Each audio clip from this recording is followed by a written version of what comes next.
Jérémie chapitre 18. Et cette fois-ci, on va lire dès le verset 1, c'est très bien.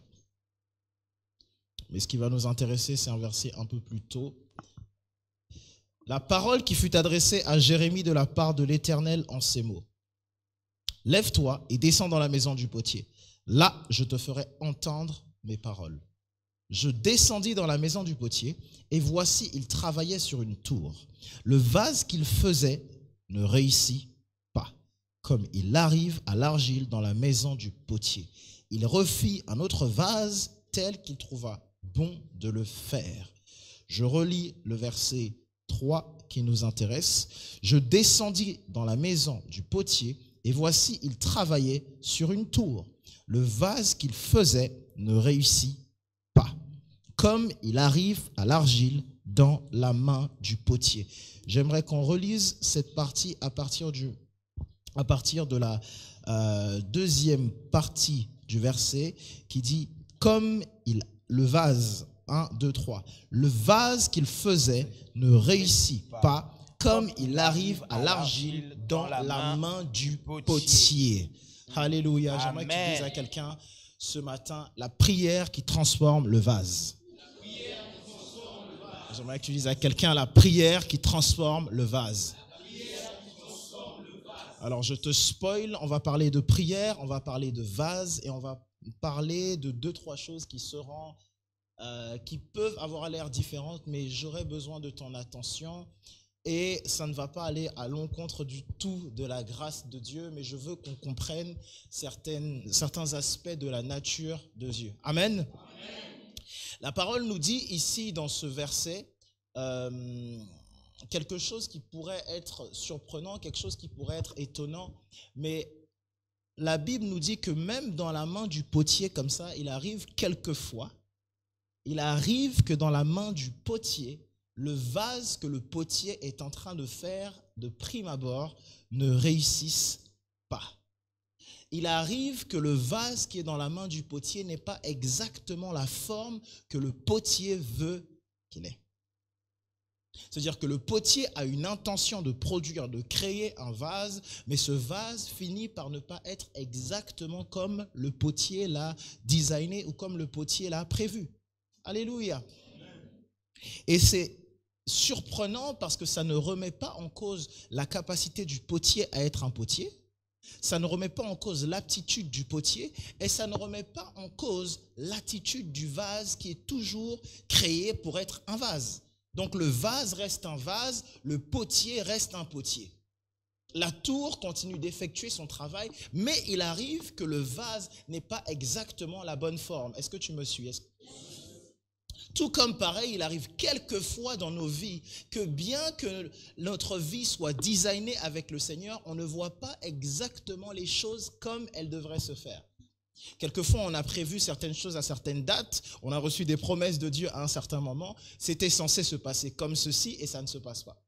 Je ne sais pas si ça n'arrive qu'à moi, j'ai l'impression que tu me regardes comme si toi tout arrive au bon moment, donc il n'y a que moi, d'accord, gloire à Dieu pour moi.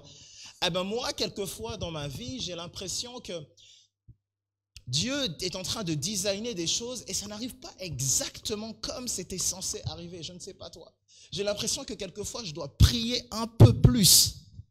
J'ai l'impression que quelquefois, je dois réfléchir un peu plus. J'ai l'impression que quelquefois, je dois passer par un autre processus qui peut être peut-être un peu plus dur, qui peut prendre un peu plus de temps. Je ne sais pas si tu vois ce que je veux dire. Quelquefois, tu te dis, je dois absolument me marier à 25 ans et puis 30 arrive. Je ne sais pas si tu es comme moi, si ça t'arrive, ce genre de choses. Ou tu prévois, ou tu te dis, écoute, moi, à 22 ans, ça fera, ou 23, j'aurai exactement le master comme c'est prévu. Et puis, au milieu de ton chemin, là, entre le moment où il y a eu censé avoir le master, il y a quelque chose qui se passe et puis le vase n'a pas pris exactement la bonne forme. Je ne sais pas s'il n'y a que moi à qui ça arrive. Il y a un moment où tu étais censé réellement prier, c'est-à-dire tu étais réellement censé prier. Mais sauf que tu te lèves à 7 heures du matin, ça devient plus compliqué. Tu avais réellement prévu, c'était réellement volontaire. Je ne sais pas s'il n'y a qu'à moi que ça arrive. J'ai décidé de me discipliner, quel que soit le moment où tu décides de te discipliner, quelquefois tu dis, écoute, je me lèverai à 2 heures du matin. Ça, pas de problème. Sauf que tu as dû travailler jusqu'à 22 heures. 2 heures du matin, et toi-même tu regardes le réveil, tu dis, Dieu comprend. Ça n'arrive qu'à moi. On dirait, non, je vous ai piégé, ça m'arrive pas. Donc c'est vous qui bloquez le camp de grâce alors. Alléluia. Donc il arrive quelquefois que même dans la main du potier, les choses ne se passent pas exactement telles que prévues. C'est comme si même dans la main du divin potier, les choses peuvent ne pas se passer exactement comme prévu. Mais j'aimerais te dire que ça ne remet pas en cause le potier. Ça ne remet pas également en cause le vase. Ce matin, on va parler de quelque chose. J'ai dit la prière qui transforme le vase, parce que je ne veux pas parler ici nécessairement de brisement. On parle énormément de quelque chose qui s'appelle le brisement. Vous avez déjà entendu ça, n'est-ce pas? Où on parle du fait qu'il faut que tu sois brisé. Où on parle du fait que quelqu'un soit comme brisé ou passe par une épreuve pour comprendre quelque chose. On va voir d'où est-ce que ça vient. Parce qu'ici, on a compris quelque chose. On a compris qu'effectivement, il arrivait que dans la main du potier, dans la main du divin potier, les choses ne se passent pas exactement comme prévu. Alors, j'aimerais qu'on aille dans le livre de Psaume, dans le psaume 51, qui est l'un des psaumes les plus... comment je peux dire ça? C'est l'un des psaumes les plus marquants de la parole de Dieu. Pourquoi est-ce que c'est l'un des psaumes les plus marquants de la parole de Dieu? Parce que ce psaume est arrivé à l'un des moments, d'une des histoires les plus importantes de la Bible. C'est arrivé au moment où David est allé vers Bathsheba, qui n'était pas au départ sa femme. D'accord? Ce qui s'est produit, c'est que je vais vous raccourcir l'histoire et vous pourrez aller lire l'histoire chez vous. David était roi d'Israël. On appelle Jésus le lion de la tribu de Juda, n'est-ce pas? Fils de David. Ce David-là, ce qui s'est produit dans la vie de David, c'est que David, un jour, au lieu d'aller au combat, parce que David était roi, un jour, au lieu d'aller au combat, David s'est dit, non, j'irai pas au combat aujourd'hui, je me reposerai. Et puis j'irai sur mon toit. Et au moment où David est allé sur son toit, on ne sait pas pourquoi Bathsheba a décidé à ce moment-là d'aller se baigner à une distance raisonnable, toute nue, de l'endroit où le roi pouvait voir. Et David arrive sur le toit, et quand David arrive sur le toit, il regarde au loin, il dit « Oh !» Il dit « Mais c'est qui elle ?» Et le serviteur vient voir David et lui dit « Mais mon roi, tu sais qui c'est ?» Et si vous lisez la parole de Dieu, la Bible dit bien, mais n'est-ce pas? Ça veut dire que le serviteur est en train de dire, mais roi, tu sais très bien qui c'est, pourquoi tu m'appelles pour me poser la question? Et le roi va dire, ok, appelle-moi cette femme-là ici, appelle-moi. Il va lui dire, mais c'est la femme de Uri le Hittite. David dit, appelle-la d'abord. Et donc, Bathsheba va venir vers le roi, et puis on n'entend pas beaucoup de discussions de la part de Bathsheba lorsqu'elle va voir le roi David. On dirait qu'elle avait prévu quelque chose. Et puis, de Bathsheba va arriver un adultère, parce que Bathsheba était la femme d'un homme qui s'appelle Uri le Hittite. Mais au-delà de cette histoire, il y a quelque chose d'intéressant, c'est que Bathsheba veut dire fille de l'alliance. Et Bathsheba, la Bible tient à nous préciser qu'elle est avec Uri, le Hittite. La fille de l'alliance ne peut pas être avec un Hittite. Et à ce moment-là, David, après qu'il y ait eu cet adultère, David va tout faire parce que l'enfant, comme par hasard, à ce moment-là, une fois, c'est là que Bathsheba tombe enceinte. Et Bathsheba va tomber enceinte et du coup David, pour essayer de préserver les choses, va se dire le seul moyen, la seule chose que j'ai à faire, c'est il faut que son mari aille la voir pour que ce soit l'enfant de son mari, comme ça les problèmes sont réglés. Mais à ce moment-là, Uri le Hittite aussi ne veut pas aller vers sa femme. David s'arrange pour enlever Uri, qui est un soldat de David, pour qu'il passe la nuit avec sa femme. Uri dit non, il sort avec ses amis. David se dit, il n'y a pas d'autre option, il faut l'éliminer. Et donc David va préparer un plan vraiment très dur, très extrême. Il va envoyer Uri le Hittite dans un guet-apens. Et dans ce guet-apens, Uri va aller contre des centaines de soldats et il va se faire tuer. Et là, le prophète Nathan va arriver devant David et va lui dire, mais il y avait un homme qui avait autant de bœufs qu'il voulait. Et il y a un homme qui avait un seul bœuf. Et celui qui en avait plusieurs est parti et a tué le bœuf, a pris le bœuf de celui-là. Que penses-tu, que ferais-tu de cet homme? Et David dit, s'il y a un tel homme en Israël, il mérite la sanction la plus extrême. Et le prophète Nathan va lui dire, mais cet homme, c'est toi. Parce que tu peux prendre toutes les femmes qu'il y a en Israël, toutes les femmes qu'il y a dans ce pays, tu peux les prendre. Et la seule femme que tu as choisi de prendre, c'est celle de Uri le Hittite. Et puis, David va se sentir extrêmement mal. Et l'une des attitudes et l'un des traits de caractère dans la parole de Dieu qui définit le mieux David, c'est que c'est quelqu'un qui, en face de la présence de Dieu, ne ment jamais. L'un des traits de caractère qui fait que David est David, c'est que quelle que soit la chose qui se passe, David accepte toujours. David accepte toujours de se mettre dans les conditions les plus extrêmes tant qu'il s'agit de Dieu. Et c'est intéressant parce qu'on nous dit que c'est David, l'homme selon le cœur de Dieu. Alors je ne crois pas que ce soit forcément l'adultère ou le meurtre qui soit le cœur de Dieu, mais c'est probablement la suite qui nous démontre le cœur de Dieu. Alléluia. Et ce psaume 51 est le psaume que David a écrit, ou plutôt la prière de David à la suite de ça, après qu'on soit venu le voir. Juste après, David n'a pas fait ce que beaucoup d'entre nous feraient. Ah, je ne veux plus entendre parler de lui, je suis roi de toute façon. Je ne veux pas qu'on me dérange. Voici la prière de David au psaume 51. Ce qui nous intéresse, c'est le verset 18 et 19, mais on va lire du début parce que je crois que c'est toujours intéressant de lire la parole de Dieu. Amen. Psaume 51. Au chef des chantres, psaume de David lorsque Nathan le prophète vint à lui après que David fut allé vers Bathsheba. Ô Dieu, aie pitié de moi dans ta bonté, selon ta grande miséricorde. Efface mes transgressions, lave-moi complètement de mon iniquité et purifie-moi de mon péché. Car je reconnais mes transgressions et mon péché est constamment devant moi. J'ai péché contre toi seul et j'ai fait ce qui est mal à tes yeux, en sorte que tu seras juste dans ta sentence, sans reproche dans ton jugement. Voici, je suis né dans l'iniquité et ma mère m'a conçu dans le péché. Mais tu veux que la vérité soit au fond de mon cœur. Fais donc pénétrer ta sagesse au-dedans de moi. Purifie-moi avec l'hysope et je serai pur. Lave-moi et je serai plus blanc que la neige. Annonce-moi l'allégresse et la joie, et les eaux que tu as brisées se réjouiront.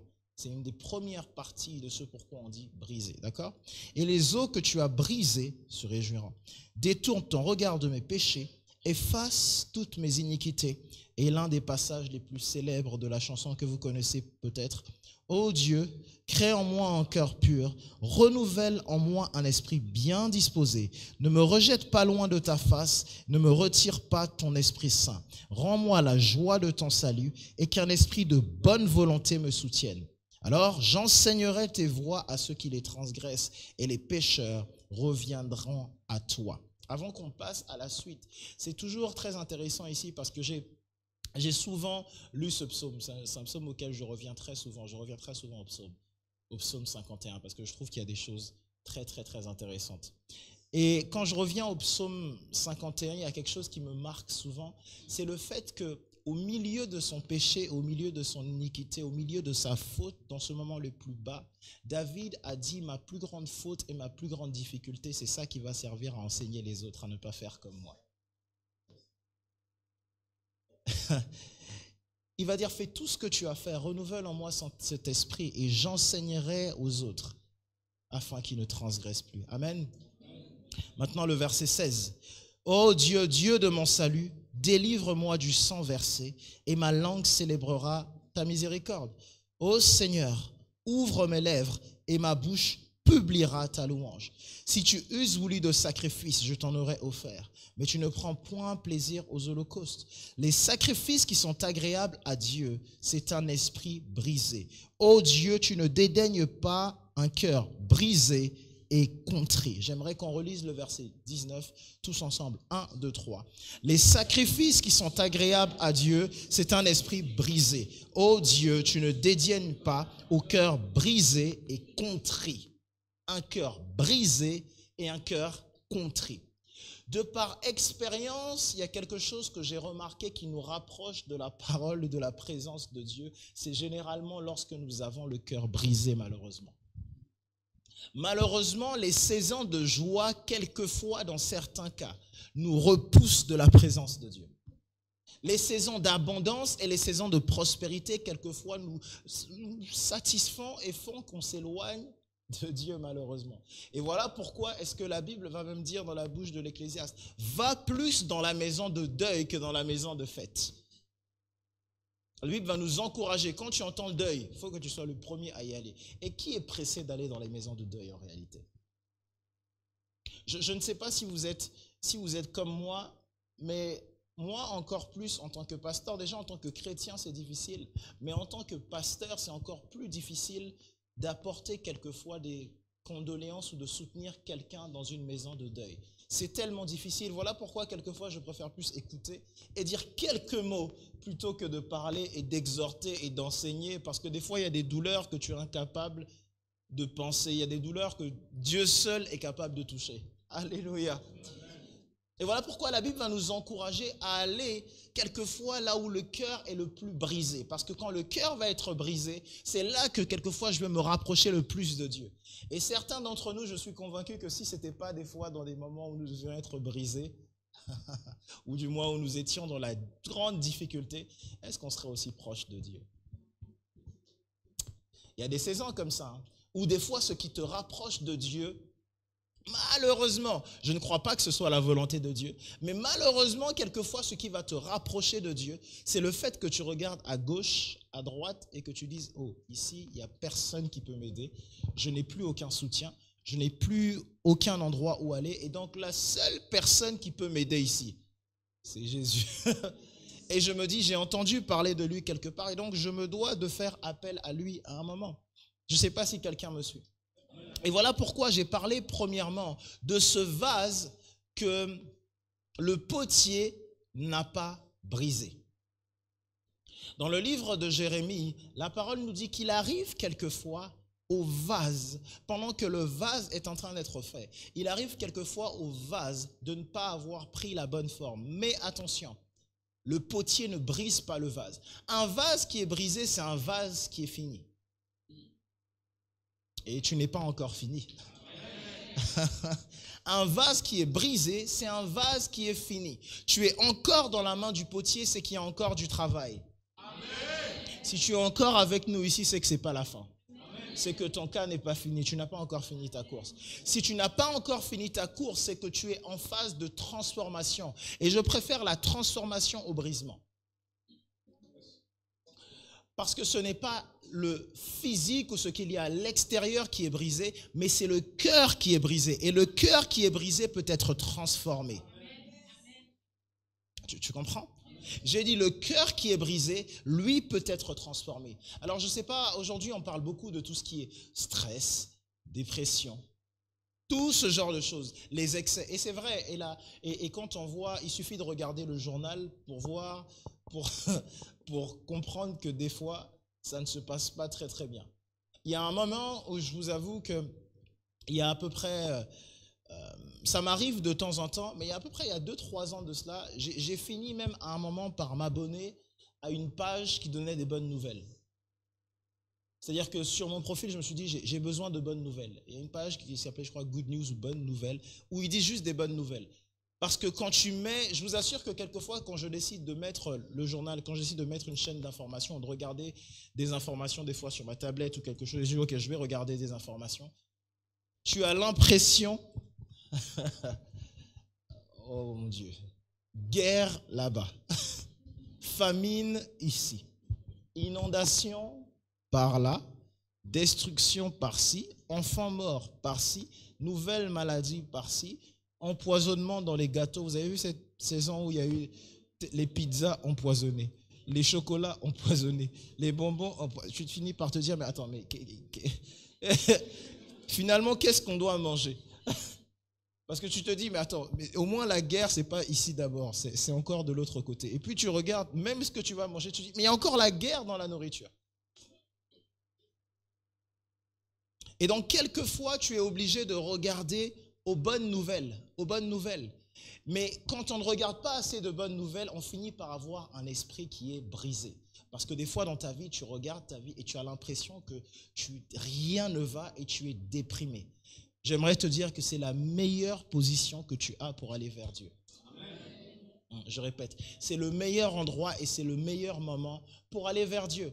Parce que la parole de Dieu va nous dire ici que ce n'est pas forcément d'abord les sacrifices qui sont agréables à Dieu. Mais la Bible dit que c'est un esprit brisé.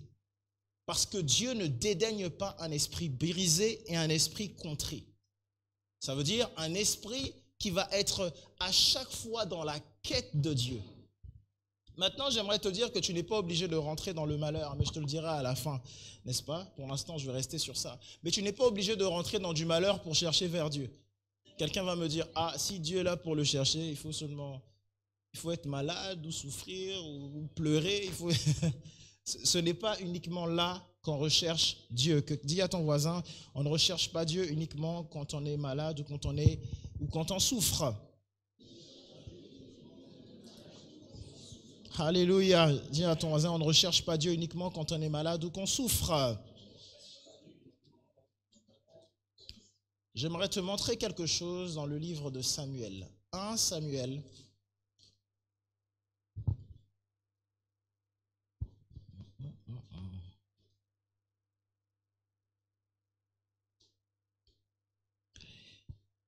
Nous allons lire 1 Samuel 1 au verset 4. Et on va voir ici encore ce que la parole de Dieu dit, qui va dans ce même sens. 1 Samuel 1 au verset 4. Je lis la parole de Dieu. Le jour où Elkana offrait son sacrifice, il donnait des portions à Pénina sa femme et à tous ses fils et à toutes les filles qu'il avait d'elle. Mais il donnait à Anne une portion double, car il aimait Anne, que l'Éternel avait rendue stérile. Non, tu n'as pas bien lu. Car il aimait Anne, pas que Satan avait rendu stérile, que l'Éternel avait rendu stérile. Des fois, tu ne te bats pas contre Satan, tu te bats contre Dieu.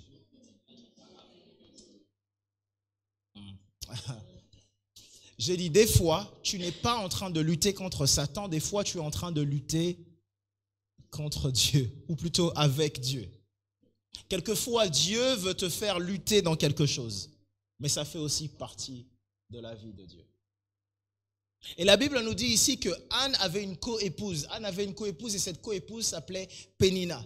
Mais Elkana aimait et affectionnait tellement Anne que bien que Anne n'ait pas d'enfant, Elkana donnait une double portion de ce qu'il donnait à Pénina et ses enfants à Anne. Et je suis sûr que Anne aurait préféré ne pas avoir de double portion de tout ça, mais avoir des enfants. Mais la Bible nous dit qu'il y avait une personne qui était au contrôle de ça et que cette personne était Dieu. Que c'était Dieu qui l'avait rendu stérile. C'était Dieu qui avait décidé, Anne, à ce moment-là, tu n'auras pas d'enfant. Waouh! Est-ce que quelqu'un me suit? Dieu a décidé ici que dans cette saison, quelquefois, tu ne produiras pas autant que tu le veux.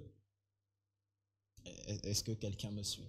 Dieu a décidé que dans cette saison-là, je ne veux pas que tu ailles aussi loin que prévu. Je ne veux pas que toutes les portes soient actuellement ouvertes pour toi. Si ton Dieu ne peut pas te dire non, c'est que c'est une idole.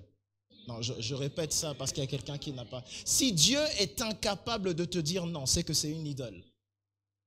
Si Dieu te dit toujours oui, oui, oui, oui, oui, oui, à tout ce que tu veux, sans jamais prendre soin de ton caractère, sans jamais te faire évoluer, et il te donne tout ce que tu veux, eh bien ton Dieu, ce n'est pas un Dieu, c'est une idole. Quel parent donne tout à ses enfants, quel que soit l'âge, quelle que soit la maturité, quel que soit ce qu'il fait? Quel parent donnerait une voiture à un enfant de 12 ans? Allez, tiens, va, conduis. Tu n'as pas le permis, tu veux conduire? Allez, tiens, conduis. Qui ferait ça? Tu ne sais même pas comment on démarre, c'est pas grave. Allez, prends la voiture et roule. Aucun parent ou aucune personne censée ne ferait ça, n'est-ce pas? Et la parole nous dit ici, bien. Mais Dieu voulait provoquer quelque chose dans Anne, et vous allez voir l'histoire de Anne, je vous laisserai lire l'histoire de Anne. Mais Dieu a voulu provoquer quelque chose dans la vie de Anne. Parce que ce qui va se passer, c'est que Anne, au milieu de sa stérilité, à un moment ne va plus supporter que ce soit juste Elkana qui aille offrir des sacrifices. Dieu est en train de dire, il y en a assez que ce soit uniquement ton frère ou ta sœur qui prie. Il y en a assez que ce soit ton mari qui prie. Quand est-ce que toi-même, Anne, tu vas aller toi aussi à la maison de Dieu? Quand est-ce que toi-même tu vas décider de connaître ce Dieu-là? Pas juste le Dieu qu'on te raconte, pas juste le Dieu de ton père Gédéon, pas juste le Dieu de tes pères, mais ton Dieu à toi. Pas juste le Dieu dont tu as entendu parler, pas le Dieu qu'on te prêche. Quand est-ce que toi tu vas avoir un témoignage de ce Dieu-là? Est-ce que quelqu'un me suit? Et voilà pourquoi est-ce que Dieu ici va rendre Anne stérile, et puis quelque chose va se produire dans la vie de Anne. Et j'aimerais qu'on aille au verset 9, toujours de ce même passage. Et la Bible dit, Anne se leva. Que quelqu'un dise Anne se leva. Anne se leva. Et après que l'on eut mangé et bu à Silo, le sacrificateur Élie était assis sur un siège près de l'un des poteaux du temple de l'Éternel. Et l'amertume dans l'âme, que quelqu'un dise l'amertume, le cœur brisé et contrit, l'âme qui était troublée. Voilà pourquoi quelquefois ton âme troublée est une bonne position pour prier. J'ai dit quelquefois l'âme brisée, c'est la bonne position pour prier. Il y a des prières qui résulteront uniquement du fait que tu es pleinement compatient de la situation dans laquelle tu es. Il y a des choses que Dieu veut te faire expérimenter uniquement quand tu as de la compassion. J'aimerais te raconter quelque chose. Est-ce que tu sais que quelquefois, il m'arrive de parler avec certains et certaines, ou alors de prophétiser, ou qu'on me raconte une situation, et je vous assure que littéralement, je rentre chez moi et je suis à un endroit, et tu peux penser que je suis triste parce que j'ai un problème qui est personnel. Mais quelquefois, le problème d'une autre personne me touche tellement que je dois me donner des bonnes raisons que ça ne me touche pas. Et j'étais en train de prier par rapport à une situation qui ne me concernait pas. Et puis il y a un moment, j'ai dit à Dieu, parce que ça devenait vraiment un fardeau dans mon cœur. Et puis j'ai dit au Seigneur, mais Seigneur, je prie pour ce cas, mais est-ce qu'à un moment, je suis en train de le prendre plus que la mesure avec laquelle je devrais prendre cette situation? Est-ce que, parce que je suis sûr que tu aimes plus que moi, mais pourquoi est-ce que ça me touche autant? Et le Seigneur me disait juste, je te fais expérimenter juste la compassion que j'ai. Parce que c'est cette compassion qui t'amènera à prier, en fait. C'est le fait de ressentir la même chose que la personne. Et je me posais réellement des questions. Et vous savez, des fois, je suis comme tout le monde. C'est-à-dire que je prie, et puis j'essaye d'écouter Dieu. Et puis des fois, pendant que je prie pour essayer d'écouter Dieu pour une situation, ou que j'essaye de changer quelque chose spirituellement dans une situation, j'ai l'impression qu'il y a forcément rien. Alors comme tout le monde, je réfléchis maintenant humainement. Quelle solution est-ce que je pourrais trouver? Je ne sais pas si tu es comme moi. Je ne sais pas si ce genre de situation t'arrive, ou des fois tu pries, et tu pries, et tu pries, et puis tu dis, bon, peut-être que je connais quelqu'un qui peut... Ça t'arrive pas, ça, quelquefois, de te dire, ok, j'ai besoin de faire ceci, j'ai tel projet, j'ai besoin de... Seigneur, ouvre les portes. Et puis Et puis, tu es en train de dire, Seigneur, ouvre les portes, mais ça fait des mois que les portes, et puis toi-même, tu cherches maintenant les portes. Toi-même, tu cherches maintenant les clés pour ouvrir ces portes, n'est-ce pas? La Bible nous dit l'amertume dans l'âme, le cœur brisé et contrit. L'amertume dans l'âme. L'amertume dans l'âme va te pousser à prier quelquefois. Et l'amertume dans l'âme devrait te pousser à prier. Et il ne faudrait pas que tu rentres dans un certain confort à chaque fois, quand tout va bien, que tu n'aies pas d'amertume dans l'âme. Quand tout va bien, trouve un cas. Si tout va bien dans ta vie, trouve quelqu'un pour lequel tu vas devoir prier. Trouve un problème que Dieu veut résoudre et propose une solution à Dieu. Alléluia.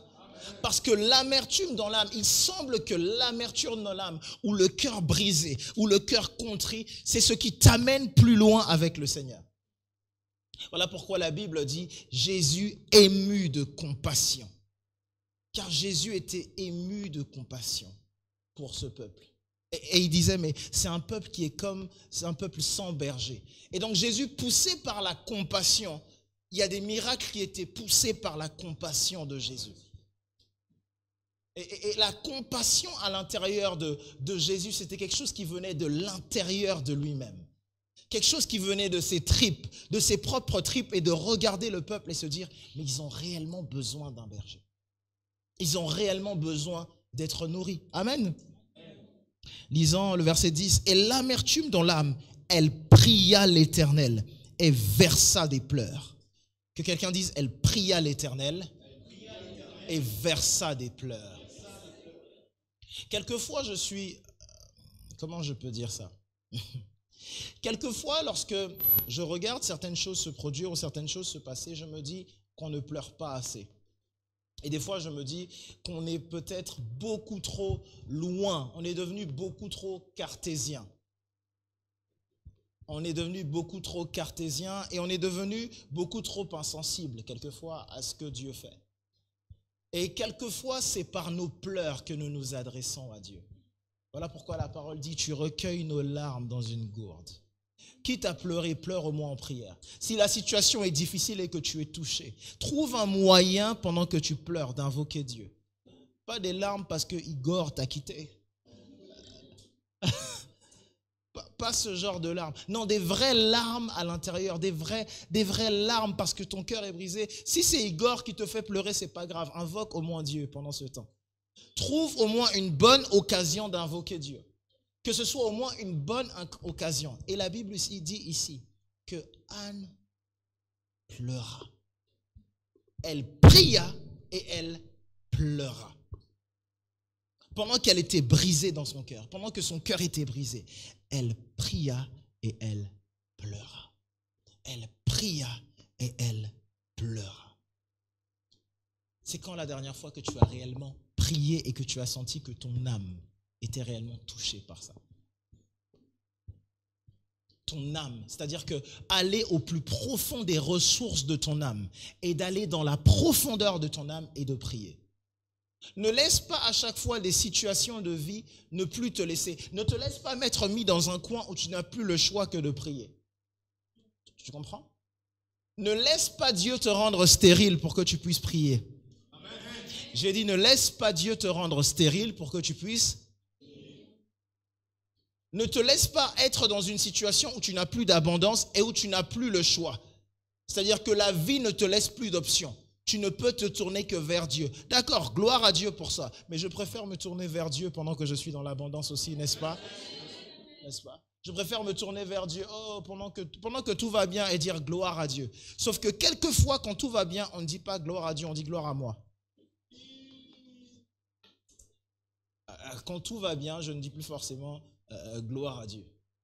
C'est comme on dit, tu vois, tu pries Dieu, j'ai lu quelque chose de très intéressant. Tu pries Dieu pour qu'il te donne un travail, tu vas célébrer le travail en question en boîte.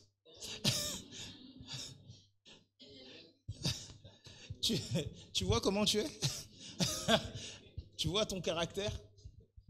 Tu pries Dieu pour qu'il te donne un mari, tu te maries, 6 mois après, un an après, on ne te voit plus à l'église. Tu vois ton attitude. Tu vois comment tu es? Change un peu. Voilà pourquoi est-ce que des fois Dieu te regarde. Quand Dieu te regarde, il dit, ton ange est prêt comme ça avec ton cadeau. Dieu dit, attends d'abord. Calme-toi un peu. On ne sait jamais. Non, ne soyons pas ce genre de personnes. Amen. Voilà pourquoi la Bible dit ici encore, elle pria. Et ensuite la Bible dit, elle fit un vœu en disant, Éternel des armées, si tu daignes regarder l'affliction de ta servante, l'affliction c'est celle de cœur, si tu te souviens de moi et tu n'oublies point ta servante, si tu donnes à ta servante un enfant mâle, je le consacrerai à l'Éternel pour tous les jours de sa vie et le rasoir ne passera point sur sa tête. Comme elle restait longtemps en prière devant l'Éternel, Élie observa sa bouche. Anne parlait dans son cœur et ne faisait que remuer ses lèvres, mais on n'entendait point sa voix. Élie pensa qu'elle était ivre. Tu sais, quelquefois dans ta prière, il faut qu'on pense que tu es fou. Quelquefois pendant que tu pries, tu sais, c'est parce que il ne t'est pas arrivé des fois des situations où tu ne sais plus comment prier. Je ne sais pas si ça t'est déjà arrivé. Frère, des fois il m'est arrivé des choses. Tu ne sais plus comment prier. Tout ce qu'on t'a appris de la prière, tu ne sais plus si c'est supplication ou intercession. Tu ne veux même plus comprendre toutes les théories là. Dieu fait seulement. Oh non, tu vas imposer les mains sur les dos. Tu ne sais plus si c'est l'huile, tournesol, olive, amenez tout ce que vous voulez. Je veux juste que Dieu fasse. Que ce soit prophète ou pasteur, comme vous voulez. Appelez qui vous voulez. Je veux juste que Dieu fasse. S'il faut apporter offrande, je veux juste que... Ça, c'est trop. Je ne sais pas si ça te sort ce genre de situation. Tu as l'impression que c'est la fin. Anne était arrivée ici. Donc, tu vois, toutes ces années, Anne n'avait pas été amenée jusqu'à ce point-là. C'est-à-dire que, regarde bien ce qui se passe. Anne est stérile. Pénina a un enfant, ça ne la dérange pas. 2 enfants, ça ne dérange pas. Un garçon, ça ne dérange pas. Une fille, ça... Les années sont en train... Et puis, il y a un moment où quelque chose a percuté Anne. Et ce moment-là, Anne a commencé à prier. Anne a développé un esprit d'intercession et une prière différente.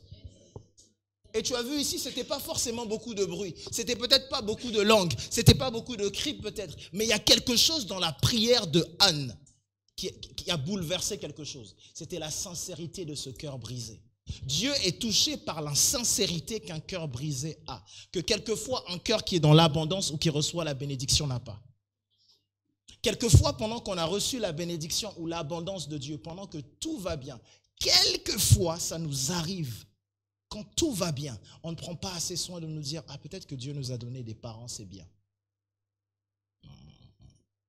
Tu sais, quand tout va bien, tu as des enfants, tout le monde va bien, la santé est au top. Peut-être que tu ne te rends pas assez compte de l'importance ou de ce que c'est que ça veut dire d'avoir de la santé.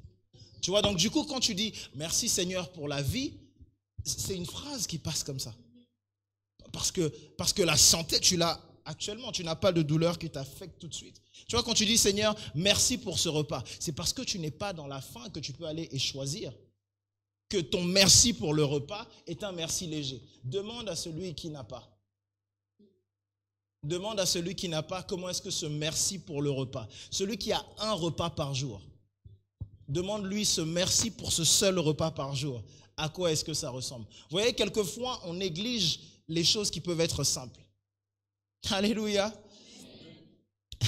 Et le sacrificateur s'est mis à penser qu'elle était ivre. Je vous laisserai aller lire la suite de l'histoire. Mais au final, Anne a tenu son vœu parce que le sacrificateur est venu la voir et Élie lui a dit « Mais qu'est-ce qui se passe ?» Anne a dit « Je ne suis pas ivre, je veux un enfant. » Je veux juste un enfant. Là, mon problème, c'est un enfant. Et le sacrificateur lui dit « L'année prochaine, tu auras cet enfant. » Alléluia. L'année prochaine, tu auras cet enfant. Mais qu'est-ce qui s'est passé? C'est une prière qui a transformé le vase.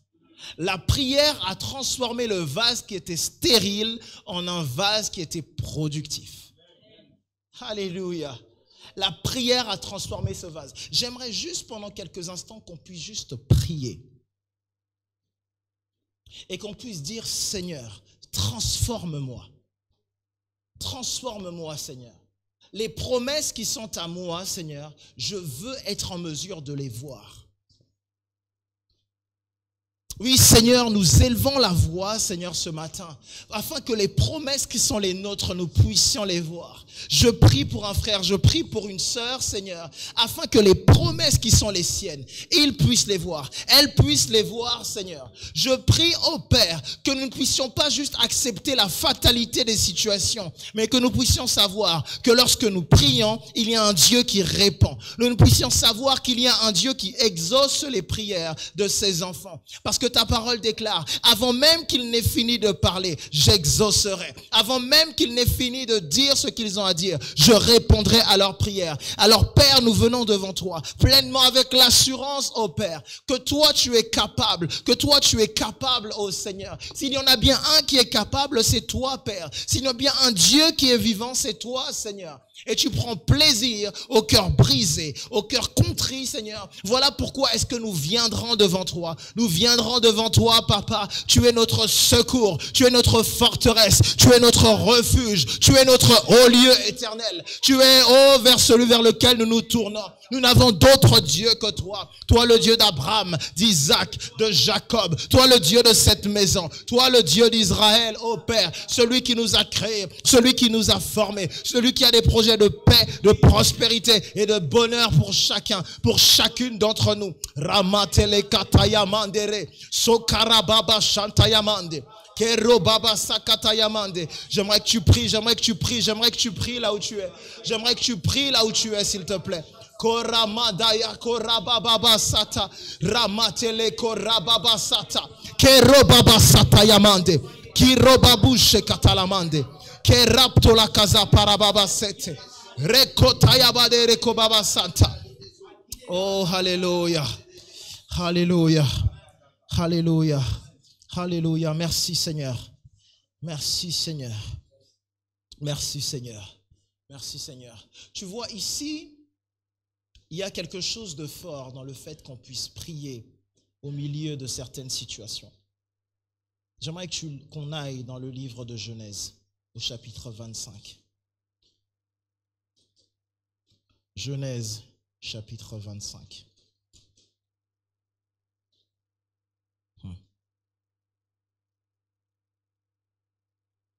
J'aimerais qu'on lise dès le verset 19. C'est le verset 21 qui nous intéresse, mais on va lire dès le verset 19. Voici la postérité d'Isaac, fils d'Abraham. Abraham engendra Isaac. Isaac était âgé de 40 ans quand il prit pour femme Rebecca, femme de Bethuel, l'araméen de Padan-Aram, et sœur de Laban l'araméen. Isaac implora l'Éternel pour sa femme, car elle était stérile, et l'Éternel l'exauça. Rebecca, sa femme, devint enceinte. Isaac implora l'Éternel pour sa femme qui était stérile. Est-ce que tu sais que Isaac est le fils d'une promesse, et la promesse d'Isaac, c'est qu'il va porter des nations? Est-ce que Dieu n'est pas étrange dans ce que Dieu lui-même l'a choisi pour qu'il soit quelqu'un qui va porter des nations? Et le seul problème qu'Isaac a, c'est de porter un enfant. Il n'est même pas en train de dire nation. Un. Pour porter un enfant, il n'y arrive pas. Un enfant, un seul enfant, Isaac n'y arrive pas. Et pourtant, Dieu a une promesse concernant Isaac. Avant même qu'il n'arrive, on dit c'est lui l'enfant de la promesse. Dieu va même dire, pendant qu'il est encore très jeune, c'est lui que je veux. Apporte-moi ton fils, celui que tu aimes, celui par lequel je vais bénir le monde. Apporte-le-moi. C'est Isaac. Ce même Isaac arrive à 40 ans. Et il se rend compte que la femme qu'il a choisie est stérile, tout comme sa mère était stérile. Et tout comme son fils va aimer une femme qui sera stérile. Il y a quelquefois tu dois implorer Dieu parce qu'il y a quelque chose qui dépasse l'entendement de ce que tu comprends. Il y a quelquefois des moments où tu dois implorer Dieu parce qu'il y a des choses qui viennent d'ailleurs. Comment se fait-il que Abraham a choisi une stérile et que Isaac choisit une femme et que cette femme est également stérile? Mais Isaac s'est dit ici, non, je n'accepte pas ça. J'implorerai l'Éternel. Il y a quelques fois où il faut absolument que tu sois quelqu'un qui implore Dieu d'agir. Et implorer, ça, écoute bien ce que je veux dire. Implorer, ça ne veut pas dire supplier Dieu parce que Dieu ne veut pas te donner ce qu'il a prévu de te donner. Non, non, non. Ce n'est pas supplier comme tu supplies quelqu'un parce que Dieu fait des manières, tu vois. Oh, est-ce que tu vas bien demander? Tu sais, Dieu fait un peu des manières. J'hésite. Peut-être que je vais te donner, peut-être que je ne vais pas te donner. Non, non, non. Dieu ne fonctionne pas comme ça. Implorer Dieu, ce n'est pas ça. Implorer Dieu, ce n'est pas venir avec des arguments, tu sais, qui vont faire un peu, comment dire, basculer la balance en ta faveur. Tu sais, si tu pleures, Dieu sera un peu touché. Des larmes de crocodile. Je vois mon fils quelquefois quand il veut quelque chose et il se met à pleurer, il n'y a pas de larmes, c'est juste la bouche.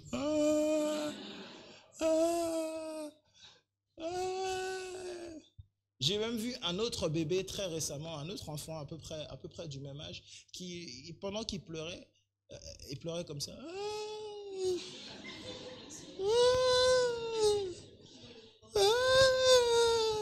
Non, non, c'est pas comme ça avec Dieu. Ton travail, ce n'est pas de pleurer pour faire pitié à Dieu. Est-ce que tu comprends? Ce que tu veux dans ta vie, Dieu le veut certainement plus que toi. La promesse de Dieu pour toi, Dieu la veut certainement plus que toi. Dieu veut certainement ces choses-là plus que toi. Mais il y a quelque chose dans ton cœur contrit que Dieu veut produire. Tu sais, il y a certaines bénédictions que si tu ne pries pas pour les avoir, tu les négligeras quand tu les auras.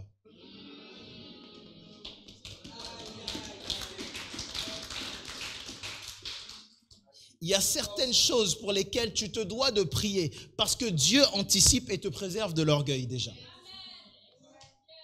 Dieu te préserve du fait de croire que c'est un acquis. Je ne sais pas si tu comprends. Imagine que tout ce que tu veux, tu le prennes comme acquis. Tu regarderais les gens comme ça. Ah, mais comment ça se fait? Toi, tu n'as pas ça? Donc, guérison, tu n'as pas. Ah, étrange. Moi, je suis né avec. Je lève le pied comme ça, guérison. Quoi, tu pries pour ça? Mais on ne prie pas pour ça, ça c'est acquis. Non, quelquefois, il faut que tu implores. Pas pour Dieu, pour toi aussi. Parce que implorer Dieu et prier Dieu, ça te transforme toi. Le premier aspect de la prière, c'est qu'il ne change pas Dieu. Il est le même hier, aujourd'hui et éternellement. La prière te change toi. Scientifiquement parlant, vous savez qu'ils ont découvert que les personnes qui prient ont un changement d'ADN. Je ne sais pas si vous... Et ils ont un changement de schéma neurologique. Ça veut dire que leurs neurones se connectent d'une autre façon pour les gens qui prient. Scientifiquement parlant, ils ont encore découvert que le cerveau des personnes qui prient quand il s'agit de la guérison fonctionne différemment. Je ne sais pas si vous... Ça veut dire que les personnes qui prient, je ne vous parle même pas ici de nous en Christ, juste les gens qui prient. Tu comprends? Je vous ai fait voir le documentaire à certains d'entre vous où ils sont partis étudier le cerveau de ceux qui prient en langue. Il y en a certains qui l'ont vu ici. Où ils ont vu que l'activité du cerveau de ceux qui prient en langue est totalement différente. Je ne vous parle pas de nous ici, non. Je vous parle d'une université aux États-Unis. Ils ont dit, ces chrétiens-là, on ne les comprend pas. Et donc, ils sont allés scanner leur cerveau. Je ne sais pas si vous vous rendez compte. Et ils ont, dans cette même étude où ils prient, où ces personnes prient en langue, ils sont allés étudier une dame, et cette dame-là, que Dieu la bénisse. Ils lui ont dit de prier. La dame a dit, je ne vais pas faire que prier. Elle a commencé d'abord à louer. Et ils ont dit, mais c'était même encore plus dangereux après qu'elle se soit mise à louer. Je vous assure, une dame, une bonne dame, une bonne maman noire américaine. Et pendant qu'elle était en train de louer, le scientifique là devait la regarder comme ça, il devait se dire, mais qu'est-ce qu'il fait? Mais quand il a regardé son ordinateur, il a dit Elle a dit qu'est-ce qui se passe? Et donc sa conclusion c'était, il a dit en tout cas une chose est sûre, après qu'elle ait chanté, elle est rentrée beaucoup plus dans une phase de transe dans laquelle elle était. Et donc on lui dit, mais est-ce que finalement c'est vrai ce qu'ils disent, qu'ils parlent à Dieu? Il dit, ça je ne suis pas en mesure de le dire, mais je suis capable de vous dire une chose qui est vraie. Ce qu'ils disent dans la Bible qui se produit pendant qu'ils font ça, c'est ce qui se produit. Voilà pourquoi quelquefois c'est aussi bien que Dieu défie la science comme ça. Que Dieu montre que je suis le scientifique des scientifiques. Alléluia. Mais je veux t'encourager ici à faire quoi? À prier. Parce que la prière te transforme. La prière prend la forme du vase et lui donne une autre forme. Ce vase est transformé quelquefois par ta prière. Quelquefois, tu n'obtiens pas de la part de Dieu, pas parce que Dieu ne veut pas te donner. Non, parce que tu n'es pas assez transformé pour aller là-bas. Ta foi n'est pas assez étirée pour être dans ce lieu. Comment est-ce que tu seras en mesure de contenir mon élévation, mon fils, ma fille? Dieu est en train de dire, mais comment est-ce que tu peux contenir l'élévation quand tu n'y arrives pas déjà à ce niveau-là? Je veux que tu t'élèves en prière. Je veux que tu t'élèves, mais en prière.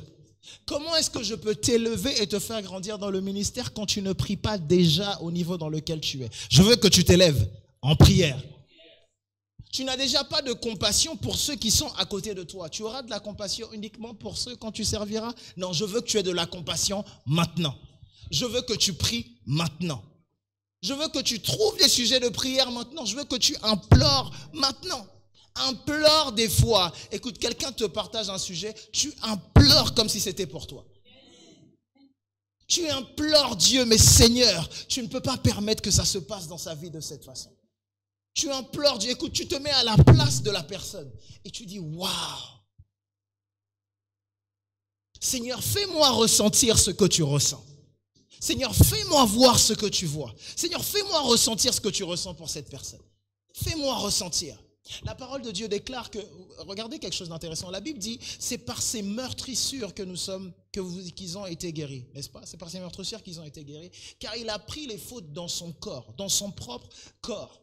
Ça signifie que Jésus a voulu expérimenter dans son corps, parce qu'il n'a aucune raison d'expérimenter de la douleur. Mais il a voulu expérimenter dans son propre corps ce que ça voulait dire que d'être meurtri. Il a voulu expérimenter dans sa propre âme de ce que ça voulait dire d'être rejeté. Est-ce que Jésus avait besoin d'être rejeté? Non. Est-ce que Jésus avait besoin d'être brisé? Non. Mais dans son âme, il a été obligé de dire, mon âme est triste et elle est triste jusqu'à la mort. C'était pour toi. J'ai dit c'était pour toi. Et voilà pourquoi la Bible va dire ici que Isaac implora. Isaac était en mesure d'implorer l'Éternel. Isaac était en train d'implorer. Et il implorait parce que je suis convaincu qu'Isaac, à un moment, s'est dit, mais qu'est-ce qui se passe? Pourquoi ça se passe chez ma mère et pourquoi ça arrive maintenant? C'est-à-dire que j'ai laissé la femme qui me donnait de la joie. Parce que vous savez qu'Isaac s'est marié qu'après que sa mère ne meure, n'est-ce pas? Ça nous dit quelque chose de la relation qu'Isaac avait avec sa mère. Parce que au moment où Isaac va prendre Rebecca, c'est au moment où on va nous dire qu'Isaac se met à aller un peu plus dans le désert et à s'occuper de ces choses de façon un peu plus solitaire. Et c'est juste après que sa mère ne meurt. Et Abraham va dire, il lui faut une femme. Ça veut dire que Isaac avait une relation avec sa mère. Où Isaac se dit, tant que j'ai ma mère. et donc ici, je suis convaincu que dans la tête d'Isaac, il se dit, mais ma mère a vécu la même chose et je suis arrivé. Qu'est-ce qui se passe ici pour que j'expérimente la même chose avec Rebecca? Et il se dit, non, je me lèverai pour Rebecca. Et ça nous laisse aussi voir quelque chose dans les vases que nous sommes, dans la terre des vases que nous sommes. Quelquefois, il peut y avoir ce genre d'hérédité. Comment se fait-il qu'un homme comme Isaac va prendre exactement une femme stérile comme son père? Et si tu me dis, ce n'est pas réellement le cas, ça n'existe pas vraiment, je ne suis pas sûr de ça, j'aimerais qu'on aille dans le livre de 2 Timothée 1, au chapitre 2 Timothée, chapitre 1, au verset 5. « 2 Timothée 1 dit ceci. Gardant le souvenir de la foi sincère qui est en toi, qui habita d'abord dans ton aïeul Loïs et dans ta mère Eunice, et qui, je suis persuadé, habite aussi en toi. Donc la foi en question s'est transmise de Loïs à Eunice à Timothée. Tout comme apparemment la même chose s'est produite du côté. Je t'ai pris donc l'ancienne alliance. Tu ne peux pas me dire non, il n'y a pas de... C'est le Nouveau Testament, il n'y a pas. Je t'ai pris ancienne alliance, nouvelle alliance. Je t'ai pris quelque chose de spirituel dans les deux cas parce qu'il s'agit d'une promesse de Dieu. Donc il y a des choses qui peuvent se transmettre et qui vont nécessiter ta capacité à implorer et à prier. Parce qu'il faut que ce vase se transforme. Tu as peut-être hérité d'un vase qui a une forme que tu ne mérites pas, qui a une forme que Dieu ne veut pas. Mais tu ne peux pas accepter tout ce qui vient comme ça. Il y a des choses négatives que tu n'as pas à accepter. Alléluia. Il y a des choses où toi, tu dois être en mesure de dire, ça s'arrête à moi. Non, ton amen ne me convainc pas. J'ai dit, tu dois être conscient qu'il y a certaines choses où tu dois te dire, j'étais le dernier et d'ailleurs, à moi, c'était fini et ça ne continuera plus. Tu comprends? Et il y a des choses où tu dis, ça part de moi et ça continuera de génération en génération, en génération, en génération. Tu vois, mais pour ça, ça veut dire que tu es un vase qui est transformé. Et un vase qui est transformé, c'est un vase qui est transformé en prière. C'est un vase qui prie et qui dit, hey, il y avait ça, il n'y aura pas ça dans ma vie. Les maladies comme ça, non. Il n'y a pas ça dans ma vie et il n'y a pas ça dans la vie de mes enfants, au nom puissant de Jésus. Il y a un moment où tu dis, ce genre de situation, les gens rejetés, déprimés, les sorciers, les marabouts, les je ne sais quoi. Il y avait ça avant. Dans ma vie, ça s'arrête et dans la vie de mes enfants, il n'y a pas. Alléluia. Ah non, il y a un esprit de mort. Pas d'esprit de mort chez moi, il y a un esprit de vie au nom de Jésus. Tu comprends? Il y a un esprit de rejet, un esprit de manque. Pas de manque chez moi, pas de pauvreté chez moi. Il y a un esprit de prospérité dans le nom puissant de Jésus. Tu comprends? C'est ta façon d'être, c'est ta façon de vivre et c'est quelque chose avec lequel tu pries. Et tu pries et ton cœur est impliqué dans la prière. C'est pas tu pries parce qu'on a dit de prier. Tu comprends? Tu pries pas parce qu'on a dit de prier. Comme c'est le feu de camp, on a commencé vendredi, aujourd'hui c'est dimanche. Bon, ça fait 3 jours. J'ai prié pour l'année 2022. Rendez-vous en 2023. La prochaine conférence. Prière, parole, puissance. Oui, pour ce week-end. Lundi, c'est autre chose. Non, c'est pas comme ça. C'est pas ça les choses. Il y a des fois où ton cœur doit être impliqué. Toi, ton cœur est seulement impliqué quand il s'agit de Annette. C'est seulement quand il y a Annette que le frère est impliqué. Quand il y a Annette, oh Seigneur, donne-moi Annette, que son cœur... Des prières d'intercession terribles que quand c'est l'amour.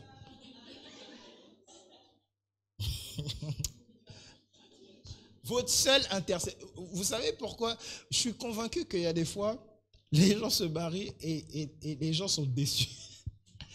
Mais c'est vrai, je rencontre beaucoup de gens qui se marient et qui sont déçus. Et je sais pourquoi. Parce qu'ils ont tellement prié pour le mariage et puis tu arrives là, tu dis, oh. Tout ça pour ça. Franchement, tout ça pour ça. Des heures de jeûne et pour ça. Franchement. N'éveillez pas l'amour avant l'heure, dit le Cantique des Cantiques. N'éveille pas l'amour avant l'heure, dit Cantique des Cantiques. Toi-même, contrôle ton cœur. Le cœur, non, tu résistes. Tu mets un gilet pare-balles. Tu contractes le cœur, tu dis non, pas de sentiment, pas de non. Quand tu vois que ça commence à arriver, tu coupes le téléphone le soir. Tu coupes toi-même, tu regardes comme ça. Après le matin, bon, bien sûr, tu vas regarder. Est-ce qu'il m'a envoyé un message? Est-ce que j'ai reçu un message? Non. Le cœur contrit et brisé, mais pour les choses de Dieu. Je crois que on est dans des temps où si ton mariage ne sert pas à Dieu, si ta famille ne sert pas à Dieu, si ta vie ne sert pas à Dieu, ça ne sert à rien. Tu sais, je comprends de plus en plus l'apôtre Paul qui dit, je préfère que vous soyez comme moi. Vraiment, je comprends de plus en plus. Non pas que je ne suis pas heureux d'être marié, hein, très heureux, mais je comprends de plus en plus ce que ça veut dire. Et je comprends d'autant plus ce que c'est et comment est-ce que ça doit être difficile pour quelqu'un ou pour des couples qui ne sont pas engagés de façon égale à servir le Seigneur. Si je n'étais pas engagé de façon égale à servir le Seigneur avec ma famille, je peux vous dire que actuellement, ce serait la catastrophe. Je n'imagine pas quelqu'un vivre ma vie, sincèrement. Je n'imagine personne vivre ma vie en n'étant pas en accord avec son épouse. C'est impossible. C'est impossible. Ça n'existe pas. Et j'en vois. Je suis actuellement en train d'arbitrer un divorce. Vraiment. J'arbitre un divorce actuellement. Et ce divorce qui est en train d'avoir lieu, c'est parce que le frère prie et sert.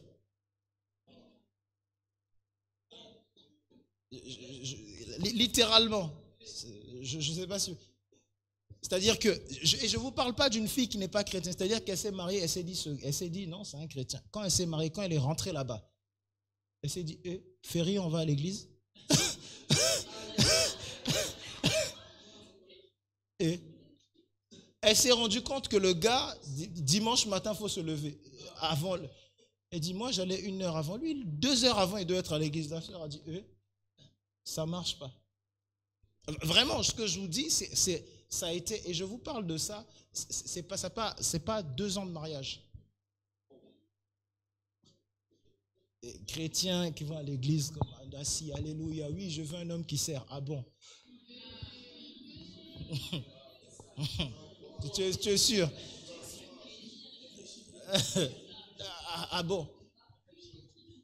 Je parlais avec un frère qui était en train de me dire, il m'a fait rire. Il me dit, il vient me voir comme ça. Il me dit, mais attends, il vient de se passer un truc de fou. Je lui dis, qu'est-ce qui se passe? Il me dit, mais je viens de me rendre compte. Je suis sorti, je suis venu te voir.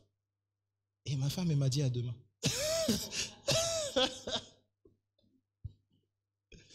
C'est vrai? Mais c'est vrai que, et je lui ai dit, oh mais ça, tu vas t'habituer. Moi, c'est tous les jours. Je sors, j'embrasse tout le monde et puis je dis, bon, à demain, bonne nuit. Alléluia. Amen. Parce qu'il y a d'autres, écoutez, il y a d'autres façons de vivre et il faut que tu saches exactement ce à quoi tu es appelé. Mais comment est-ce que tu enfantes ce vase en prière? Tu l'enfantes en prière. Tu es le vase transformé par Dieu en prière. Tu es de l'argile entre les mains de Dieu en prière. Si tu ne pries pas de la bonne façon, avec le cœur contrit, avec le cœur qui semble être brisé. Si tu n'as le cœur brisé par rien, tu ne peux pas être chrétien. Je répète. Le cœur brisé par rien, tu ne peux pas être chrétien. Ce n'est pas possible. Ton cœur doit constamment être brisé par quelque chose, en train de rechercher quelque chose. J'aimerais qu'on lise le livre de Matthieu au chapitre 5. Matthieu 5 au verset 1. Matthieu 5 au verset 1 dit ceci. Voyant la foule, Jésus monta sur la montagne et après qu'il se fut assis, ses disciples s'approchèrent de lui. Puis, ayant ouvert la bouche, il les enseigna et dit, « Heureux les pauvres en esprit, car le royaume des cieux est à eux. Heureux les affligés, car ils seront consolés. » Les pauvres et les affligés. Tu veux le royaume de Dieu? Il faut que tu sois pauvre et que tu sois affligé. Ah, ça change. Hein? Ah, ça change. Ton esprit doit être constamment pauvre et tu dois être affligé. Ah, comment est-ce que tu vas être affligé quand tu es béni de Dieu? Non, ça veut dire que dans ton esprit, tu as constamment quelque chose qui t'afflige. Tu as constamment une peine. Tu as constamment une inquiétude qui vient de Dieu. Parce que Dieu est constamment en train de faire quelque chose. Et tu n'acceptes pas que Dieu soit en train de faire quelque chose et que tu sois laissé en dehors de ça. Non, il y a un moment, je vais vous dire, il y a des années de cela, pendant que... Il y a un moment quand je recevais toutes les... Parce qu'avant que je viennent au ministère. Comme tout le monde, je recevais prophétie. Tu vas là, ministère, pour appeler à ça. Et puis tu vas là-bas, on t'impose les mains. Et puis là-bas. Et puis avec toutes ces prophéties-là, il y a un moment, moi-même, je me suis dit, mais est-ce que je vais arriver à faire tout ça? Et puis je me suis mis à faire une prière. J'ai dit, Seigneur, quel que soit ce que tu vas faire, je t'en supplie, ne le fais pas sans moi. Laisse-moi juste être participant. Je veux juste être participant de ce que tu fais. Quel que soit le lieu, quel que soit l'endroit. Même juste une petite pierre, laisse-moi juste participer à ce que tu es en train de faire. Ça veut dire qu'il y a une affliction ou un problème que tu as créé. Tu comprends? Il y a une affliction parce que tu te dis, quel que soit ce que Dieu va faire, il faut que j'en fasse partie. Voilà pourquoi on a cette personne qui s'appelle Anne dans la parole de Dieu et qui a dit, il faut que je voie le Messie. On a ce vieil homme qui s'appelle Siméon dans la parole de Dieu où il a dit avant que je ne ferme les yeux, je devrais participer moi aussi. Et la Bible nomme Anne et Siméon. On dit ces deux-là, quel que soit leur âge, ils étaient vieux, tout ça. Ils ont dit je participerai à la venue de Jésus. Dans l'histoire de Jésus, on écrira mon nom. J'ai dit dans l'histoire de Jésus, on doit écrire ton nom. Dans l'histoire de Jésus, on doit écrire ton nom. Quelle que soit la chose, quelle que soit l'histoire la plus minime. Peut-être qu'il y en a qui raconteront comment est-ce qu'ils ont ressuscité 46 morts. Moi, au moins, j'avais prié pour un mal de tête. Moi aussi, j'avais prié pour mon mal. Oui, j'avais prié pour un mal de tête, c'était parti. J'avais prié pour le travail de quelqu'un, la personne, même si, quel que soit, ça a l'air très petit, mais j'avais participé, j'étais présent. Alléluia. Alléluia. Alléluia. Voilà pourquoi est-ce que la Bible dit les pauvres en esprit. Ça veut dire que ton esprit est constamment dans la recherche d'expansion. Constamment, tu veux plus. Tu veux plus. Tu veux plus. Tu as grandi en révélation, tu veux plus de révélation. Voilà pourquoi la parole déclare la profondeur appelle la profondeur. Tu connaissais un peu de Dieu, tu veux encore plus de Dieu. Tu connaissais un peu plus de Jésus, tu veux plus de Jésus. Tu as expérimenté le Saint-Esprit, tu veux encore plus du Saint-Esprit. Tu as pu voir la main de Dieu, tu veux encore plus voir la main de Dieu. Vous savez, quelquefois je suis là comme ça, et puis je me dis, mais Seigneur, je relis quelquefois des visions que j'ai eues, je dis, waouh!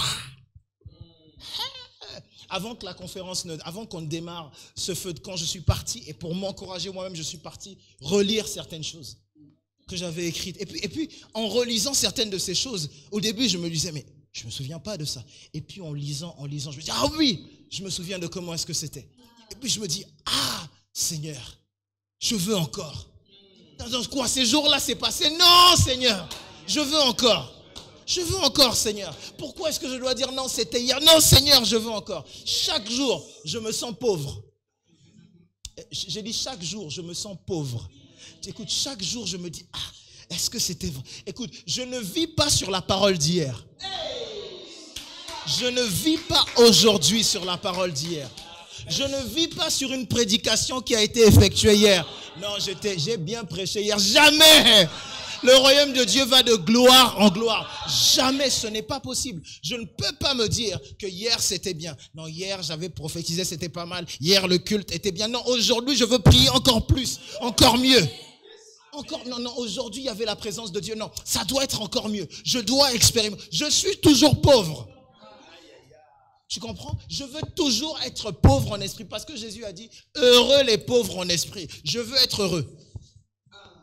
J'ai dit, je veux être heureux. Heureux ceux qui sont affligés parce qu'ils seront consolés. Je veux être affligé. Que Dieu me console constamment. Il me console, il me console, il me console. Des fois, il me console pour des problèmes qui ne sont pas les miens. Il me console. Il me console pour les problèmes de l'église. Il me console, il me console. Mais quand tu n'as aucun problème, aucune affliction, Dieu va te consoler comment? Comment est-ce que le Saint-Esprit, son nom, c'est le consolateur. Tu n'as rien qui t'afflige. Comment tu peux expérimenter le Saint-Esprit? Plus que Dieu t'a béni, la maison que tu voulais, Dieu t'a donné. La voiture que tu voulais, Dieu t'a donné. Le mariage que tu voulais, Dieu t'a donné. Tu voulais un travail, Dieu t'a donné. Donc, écoute, c'est fini. Ça y est, tu n'as plus de problème. Le Saint-Esprit a fini, toi tu attends l'enlèvement. C'est fini. Non, tu crées une affliction. Tu dis maintenant, mais qu'est-ce que Dieu est en train de faire? Dieu fait quoi? Qu'est-ce que tu fais dans ma ville, Seigneur? Qu'est-ce que tu fais actuellement aujourd'hui? Seigneur, je veux faire ce que tu es en train de faire. Je veux dire ce que tu es en train de dire. Je veux agir comme tu es en train d'agir. Je ne sais pas si quelqu'un me suit. Je veux parler pendant que tu es en train de parler. Écoutez, la Bible dit, le Seigneur va dire à ses disciples, la moisson est grande car il y a peu d'ouvriers. Et ensuite, il va leur dire, priez le maître de la moisson afin qu'il envoie les ouvriers. Il y a certains d'entre vous qui sont attendus devant Dieu pour lui demander d'amener des ouvriers. Tu te rends compte, il y a certains d'entre vous, Dieu vous attend en prière. Ton travail, c'est de dire à Dieu.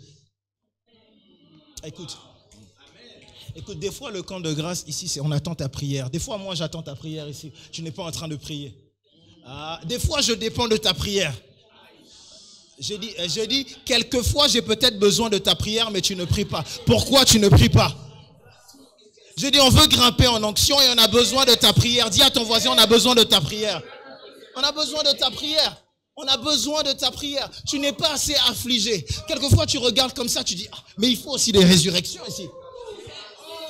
Tu dois regarder comme ça et tu dis, mais quand il nous faut des nuages de fumée de la gloire de Dieu ici. Tu vois, tu n'as pas assez d'affliction. Tu dois être là comme ça et dire, non, ici, il faut la gloire de Dieu tangible. Il faut la gloire de Dieu. Pourquoi? Il faut de l'or. Il faut que de l'or tombe du toit comme ça. Tu vois, tu te crées une affliction comme ça. Dieu dit, mais pourquoi ton cœur est affligé? Tu dis, je m'attends à toi, Seigneur, je m'attends à toi. Alléluia. Et voilà pourquoi la Bible te dit, heureux si tu es dans ce cas. Heureux si tu es dans ce cas. Heureux les débonnaires, car ils hériteront de la terre. Heureux les débonnaires. Heureux si tu as des dettes. Écoute, si tu as une dette envers le monde, celle de gagner des âmes. Tu as une dette envers le ciel. Ta mission, c'est le ciel rempli, l'enfer vide. Tu as une dette, sauf que ta dette, c'est des âmes. Combien d'âmes est-ce que tu amènes? Heureux les débonnaires. La Bible dit, heureux ceux qui ont faim et soif, car ils seront rassasiés. Heureux, est-ce que tu as faim et est-ce que tu as soif? Non, je ne te parle pas de la faim d'aller au McDo à côté ou dans je ne sais quelle autre enseigne. Je te parle de la faim et de la soif, celle du royaume de Dieu. Est-ce que tu as faim et tu as soif? Est-ce que tu as faim et est-ce que tu as juste soif? Faim de parole, soif de parole. Est-ce que des fois tu regardes comme ça et tu vois les temps de ministère, tu dis, on peut prophétiser aussi comme ça. Non, moi aussi je veux. Est-ce que des fois tu regardes l'enseignement, tu dis, Seigneur, tu peux révéler quelque chose comme ça à un homme? Non, je veux aussi. Heureux ceux qui ont faim et qui ont soif. Tu dis, Seigneur, comment ça se fait que tu peux prendre quelqu'un, tu l'appelles Luc, et Luc se met à écrire, moi aussi je veux. Moi aussi je veux. Tu peux pas dire, Seigneur, tu as choisi seulement comme ça. Non, pourquoi Moïse? Pourquoi pas moi? Pourquoi Élie? Pourquoi pas moi? Non, des fois, il faut que tu aies une faim et une soif qui te dit, Paul est un homme de la même nature que moi. C'est-à-dire, il est... Vous savez, des fois, je prie comme ça et puis je dis, Seigneur, tu n'as pas d'enfant préféré. C'est moi ton enfant préféré. C'est moi ton enfant préféré. Je suis ton fils préféré, Seigneur. Il faut que tu dises, je suis ton fils préféré, Seigneur. Je suis ta fille préférée. Écoute, il y a un moment, tu dois être convaincu. Voilà pourquoi Jacques dit, c'est-à-dire que dans l'épître de Jacques est arrivé à un niveau où il s'est dit, Élie prie trop bien. Et à un moment, il a dit, Élie était un homme de la même nature que nous. Tant pis. Nous aussi on prie, il y a quoi? Il prie et puis quoi? Nous aussi on prie. Nous aussi on sait prier, il y a quoi? Élie. Nous aussi on va prier. Non, Pierre alla à la montagne. Nous aussi on va prier. Non, Timothée prie. Nous aussi on va prier. Alléluia. La parole dit, heureux les miséricordieux, car ils obtiendront miséricorde. Heureux ceux qui ont le cœur pur, car ils verront Dieu. Heureux ceux qui procurent la paix, car ils seront appelés fils de Dieu. Alléluia. Où est-ce que ça commence? En prière. Pendant que mon cœur est contrit et pendant que mon cœur est brisé. Alléluia. Pendant que mon cœur est contrit et pendant qu'il semble que mon cœur est brisé. Mais tu vois, ce n'est pas moi qui suis brisé. Tu comprends? L'idéologie du brisement, c'est que c'est ton âme qui doit être brisée. Non, c'est ton cœur qui doit être brisé. Parce que quand on enseigne le brisement comme étant le brisement, généralement on enseigne ça. Donc il faut que tu passes par de la souffrance. Il faut que tu souffres.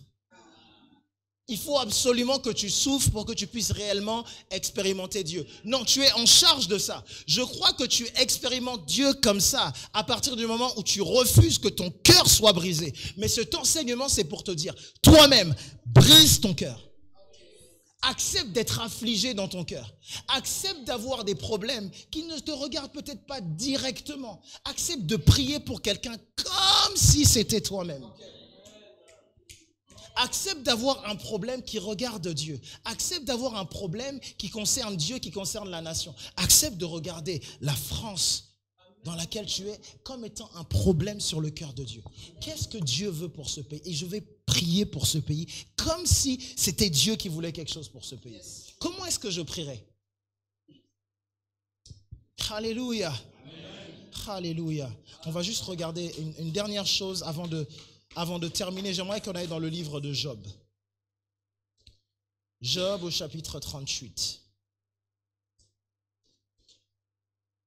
Écoutez, à chaque fois que je vais dans le livre de Job, je suis obligé de dire ça à quelqu'un ici. Je suis obligé de le dire à quelqu'un parce que je n'aime pas trop. J'aimerais que quelqu'un dise « Je ne suis pas Job ». J'ai dit, je ne suis pas Job. Écoute, tu n'es pas Job, tu n'es pas Job. La seule chose que tu peux avoir, c'est peut-être un job si tu veux, mais tu n'es pas Job. Est-ce que tu comprends? La vie de Job, ce n'est pas ta vie. Alléluia. Au moment où les fils de Dieu se retrouvent dans la présence de Dieu, Job n'est pas présent. Je suis fils de Dieu, Job n'est pas fils de Dieu. Je ne suis pas Job. Au moment où Satan se met à parler avec Dieu, personne n'intervient dans le cas de Job. La Bible me dit que j'ai un médiateur, un avocat auprès du Père qui s'appelle Jésus-Christ. Oh, j'ai dit, Lucifer ne peut pas parler avec Dieu de moi sans que Jésus n'intervienne. Impossible.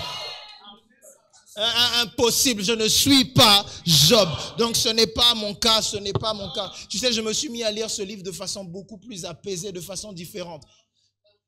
Je ne suis pas Job, ne me mettez pas dans la même catégorie que Job. Je ne suis pas... Voilà, arrêtez de parler de moi comme si j'étais Job. Et les gens que vous choisissez vous-même. Non, je suis dans le désert, dans la période difficile comme Job. Rejette ça au nom puissant de Jésus. L'histoire de Job est là pour t'enseigner. Ce n'est pas pour que tu prennes pas ça pour toi. Amen, hein?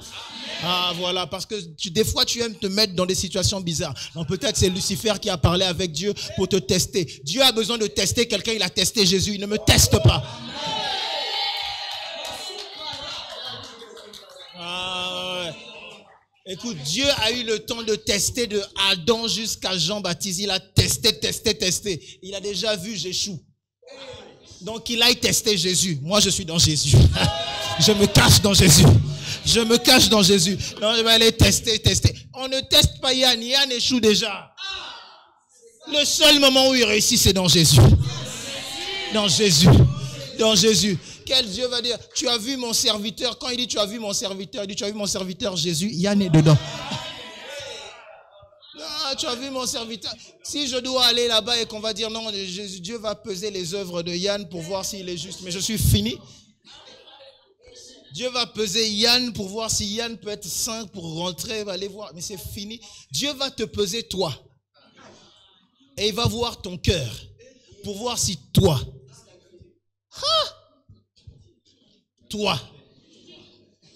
Toi comme ça. C'est mieux tu mets Jésus, hein? C'est mieux tu mets Jésus. C'est mieux. Dis à ton voisin, c'est mieux tu mets Jésus. C'est mieux tu mets Jésus. C'est mieux tu mets Jésus. C'est mieux. J'aime la parole de Dieu et on va lire dès le verset 12 qui dit ceci. Job 38, verset 12. Depuis que tu existes.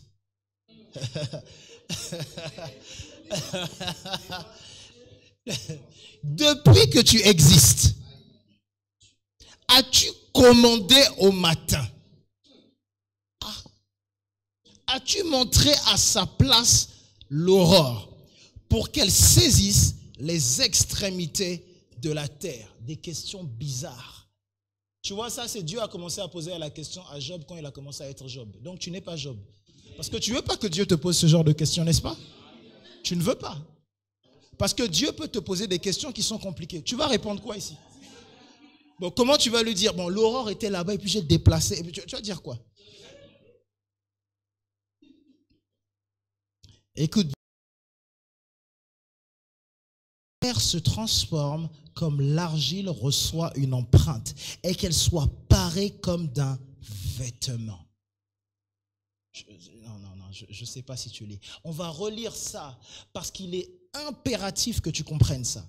La Bible dit, pour que la terre se transforme comme l'argile reçoit une empreinte. Pour que la terre, c'est-à-dire toi, tu te transformes comme l'argile reçoit l'empreinte de Dieu. Tu vois, l'argile est dans la main du potier. L'argile est touchée directement par le potier. Si je touche l'argile, je touche l'empreinte du potier. Ah, tu es l'empreinte de Dieu sur la terre. J'ai dit à quelqu'un, tu es l'empreinte de Dieu sur la terre. Tout comme l'argile est modelée par le potier, tout comme tu es transformé par Dieu constamment, c'est la même chose pour toi.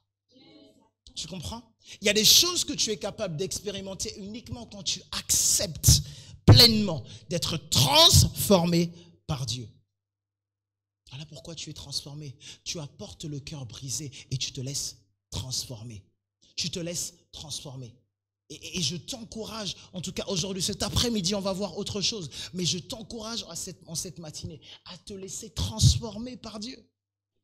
Que tu puisses te laisser transformer par Dieu. Parce que quand tu ne te laisses pas transformer, tu passes par le fait d'être brisé.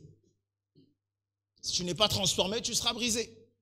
Si tu ne laisses pas ton cœur être contrit, ton être entier sera brisé. Ton être entier sera contrit. Tu comprends? Voilà pourquoi généralement quand on dit à quelqu'un tu dois recevoir un brisement, c'est que tu étais dur. C'est que tu étais solide, c'est que tu avais la nuque raide. C'est que Dieu parlait, tu ne voulais pas. C'est que tu avais un certain orgueil et une certaine tenue. Tu disais, moi, c'est moi. Vous savez, l'une des choses que Dieu brise, c'est l'orgueil. Dieu résiste à l'orgueil. Si à partir du moment où tu es orgueilleux, tu sais que tu vas résister avec Dieu. Résiste.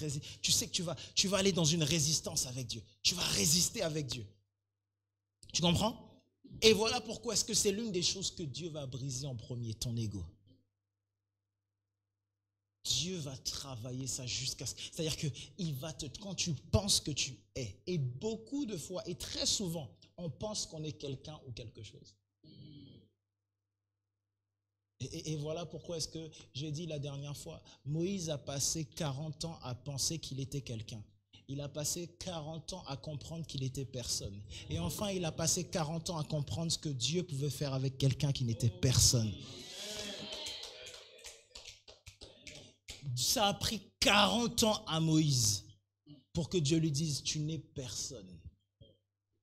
Tu comprends? Il faut que tu sois déjà dans la mentalité de, je suis personne.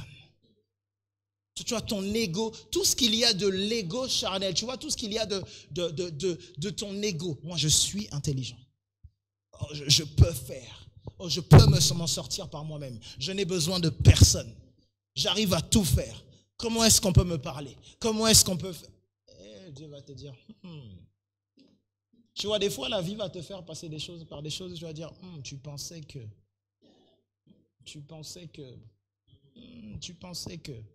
Il m'est arrivé 2-3 expériences comme ça, quelquefois, et où quelqu'un te dit quelque chose, tu dis, Seigneur, on peut dire ça à moi aussi. Moi aussi, je peux avoir ça. Eh bien, tu sais quoi? C'est toi, Dieu, en train de travailler ton être intérieur, travailler ton homme intérieur. Et puis après, quand ton homme intérieur est travaillé, tu es façonné comme l'argile. Façonné comme l'argile. Et tu vas commencer à trouver ta splendeur, à trouver ton identité en Dieu. Le seul endroit où tu t'enorgueillis, c'est de dire, je suis fils de Dieu. Ça ne peut pas m'arriver. Je suis fils de Dieu. Quand quelque chose se passe comme ça, je prie. Est-ce que tu comprends? Ton orgueil devient dans les choses de Dieu. Et c'est le seul endroit où la Bible dit, tu as le droit de t'enorgueillir. La Bible dit, si vous voulez vous enorgueillir, enorgueillissez-vous du Seigneur. Ça veut dire que si tu veux t'orgueillir de quelque chose, enorgueillis-toi du Seigneur. Je suis fier de jeûner. Tu vois, pas beaucoup d'amen. Je suis fier de prier. Je suis content quand je donne l'argent à l'église. Moi, je suis content. Tu vois, quand je suis là, je passe des mois et des mois à l'extérieur en mission, je suis heureux. Quand je me lève le matin tout fatigué pour aller à l'église et servir, waouh, c'est trop bien. Alléluia, amen. Je suis content quand je prie pour les malades que je ne connais même pas. Je suis content quand j'annonce l'évangile et puis on me dit, oh là là, tu crois encore en Jésus, toi? Mais je suis content. Je dis, ah, gloire à Dieu, c'est trop bien. Quand on te dit, oh, mais t'es pas très intelligent, hein, tu sais, la science, aujourd'hui, elle a découvert, tu as besoin de te rassurer. Je dis, gloire à Dieu. Alléluia. La mandele kabasota.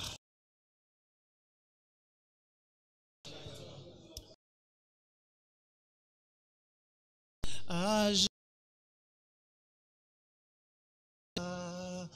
jamais tu seras l'agneau sur le trône, l'agneau sur le trône. Je fléchis le genou, je fléchis le genou pour t'adorer toi seul. À jamais tu seras, à jamais tu seras, à jamais tu seras l'agneau sur le trône, l'agneau sur le trône. Je fléchis le genou, je fléchis le genou pour t'adorer toi seul. Alléluia, j'aimerais que tu élèves la voix et que tu dises, Seigneur, transforme-moi, continue de me transformer. J'aimerais que l'église se mette à prier. J'aimerais que tu pries en ce sens. Seigneur, transforme-moi. Seigneur, transforme-moi comme la terre dans ta main. Comme l'argile prend ton empreinte. Comme l'argile reçoit une empreinte qui est la tienne.